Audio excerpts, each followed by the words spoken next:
What's going on, young ends? It's your boy, Ghetto the Orator, back with another Pro Black Chronicles. I appreciate y'all for engaging in the content. Make sure you like, share, comment, subscribe, and join the motherfucking discussion. So let's get into it today. I don't even have a format today, you feel me? Today we just gonna talk about my nigga OBeezy, you feel me?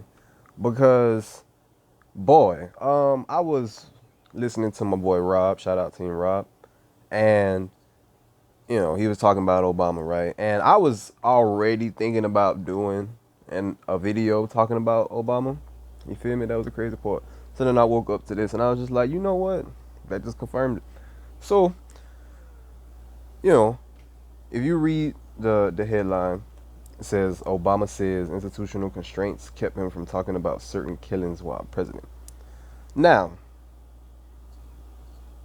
the thing about this nigga OBeezy, bruh, this nigga Barry, is not only did he completely fuck up Libya. I mean, Bomar. I mean, he literally had his people dragging this man. And when you really look into what was going on with Muammar Gaddafi and what was going on in Libya, yeah, he might not have been an angel, but he was not nearly as tyrannical as the propaganda was making him out to be. Who was the person that oversaw the regime change in Libya? That was OBeezy. So he had a direct hand in bringing down that government. So then once you also look into it a little bit deeper, you see that Muammar Gaddafi was trying to unite certain parts of Africa with under a gold-based money system. And we already know what kind of damage that would have done to the American economy, right? So that's just one thing about Obama that completely ruffles my feathers, because first of all, nigga, if you African, don't you want to do anything and help in every way to bring about some kind of real change in Africa and keep it from being taken over by the Asian caves? That'd be nice, right? But no, this nigga not only completely dismantles Libya and any chance of unification in certain parts of Africa, this nigga goes and passes the motherfucking Dreamers Act. Now, I know that we got a lot of Negroes that like to cape for other races of people and that like to stick up for other people's plights. But if you telling me, OBeezy, that you the first black president, you the first Negro president, da-na-na-na-na, niggas is celebrating you, da-na-na-na-na, oh my God, niggas is literally, because I was 13. I remember the day that Obama got inaugurated. I remember everybody feeling just so pleased that this nigga was running and it seemed like he had a good chance of winning because we finally got a nigga, blah, blah, blah. I mean, like, and for it for the most monumental part of his presidency to be the Dreamers Act, it's kind of like, but then you're gonna hear, oh, he wasn't just black people's president, he was America's president. Well, he was sure, the Migos and the gays presidents more than he would. Then we talking about just America's president, unless just America is only Migos and gays, right? All right, cool. So, also, my thing about Obama is just his arrogance.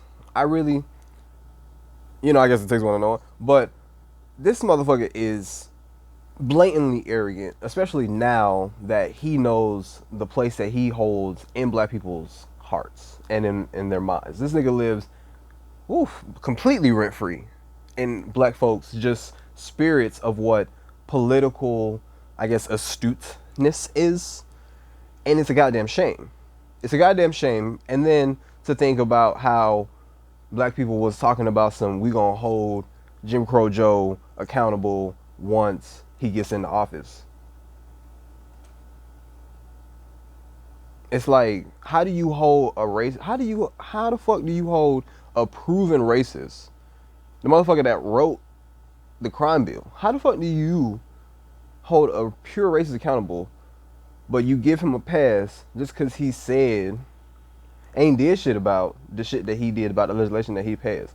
No, completely just forgave this man on word's sake. Okay, all right. I guess that's what we doing. But if you're gonna be using words like institutional constraints, OBeezy, very institutional. Now, we already know if a nigga was to talk about some institutional anything, a nigga would be like, oh, see, you just a victim, and why you always want to keep us in victim positions and the victim mentality, and niggas ain't never gonna get anywhere with that kind of talk, and a black man was president. How can you say these kinds of...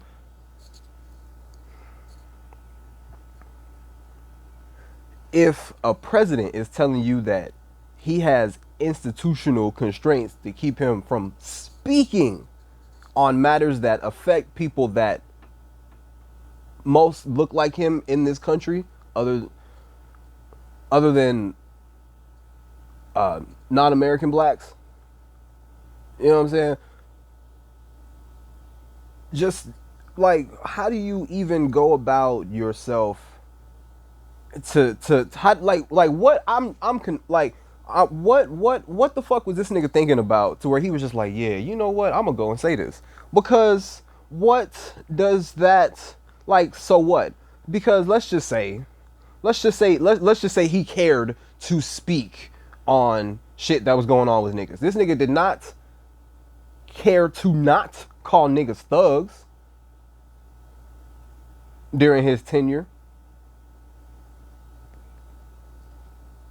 But y'all forget. But y'all just did you forget or did you forgive? I don't know. But my thing with I don't understand how he thought that this was a good idea. Like, and to what avail? Like, what was the purpose of him saying that? Like, did he think that he was gonna get some cool points? Did he think that because if he's saying that there were institutional constraints, then why can't we say that there's institutional racism? Why isn't Obama, like, why isn't that some victim mentality shit? Either nigga you didn't want to, or you just really had institutional constraints. I'm just gonna go with he just didn't care to, because you sure did care to do a whole lot of other shit for everybody the fuck else. And then this same lie is being perpetuated ever since. Oh, he's not Negro's president, only he's America's president. What the fuck? Every other president has been America's motherfucking president. Would you not need a nigga to be a nigga's president? I don't give a fuck if the nigga's from here or not. Shit. What the fuck? What are we doing here? You gonna have a nigga not be just nigga's president? That don't even make sense. That don't even make no goddamn sense. And then for this nigga to come out his motherfucking mouth and to talk about some institutional constraints. Like, do y'all not see how disrespectful and disingenuous this motherfucker is? Because he knows what those words really mean. If you really stop to think about it for a second, he's telling you that really there was no reason for me to be president. Because if a president, doesn't matter what race he is, but if a president cannot speak about on subjects that affect his people, what good is he as a president?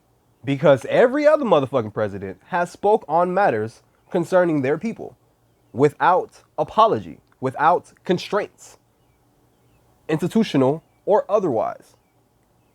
Why is it any different for a motherfucking president? I'm confused out the ass because it it's unnecessary. So by him making this statement, personally, it's offensive. I find it to be very motherfucking offensive, and I think every Negro should as well, because there was no reason for him to say this. That's almost like him, like him trying to run a campaign, like a secret campaign, kind of thing. To just to always like he's trying to garner some kind of motherfucking sympathy for what? You know what? Obamacare. We just gonna use Obamacare. The fact that all this this harumph back and forth, both sides. Because I remember when they were trying to pass Obamacare, and it was like it was just the most detrimental thing to the American economy, and it was gonna cause so much motherfucking debt, and there was no way to make it happen. They sure made it a motherfucker happen though. They passed that motherfucking bill. It passed the motherfucking House, and it passed the Senate, and it is still in place today.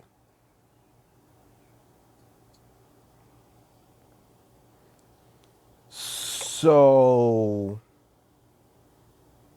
if there can be such Republican pushback against legislation, and it's not known how it's gonna happen, and it still motherfucking happens, if because they also, it was also a lot of harumph around the Dreamers Act, but they still got a motherfucking pass, and guess who was the champion of that shit? The Democrats and OBeezy. So the fact that we about to really have this motherfucking nigga sit up in our motherfucking faces, and like niggas literally gonna be like, oh yeah, for real, yeah, that's, yeah, I feel you. You gonna have niggas applauding, you gonna have niggas like agreeing with this shit and be like, yeah. But then when you go to work, you're supposed to allow disrespect. We already disrespected every day because as niggas, we still gotta wake up and go to work and work for these motherfucking K's. Fine. Then you have to allow disrespect because you black and you don't want to seem hostile and you don't want to lose your job and all this other shit. Come on now. But then you gonna have this motherfucking nigga sit up in your face talking about some institutional constraints. That's why I couldn't speak on what was going on with my people when I was president.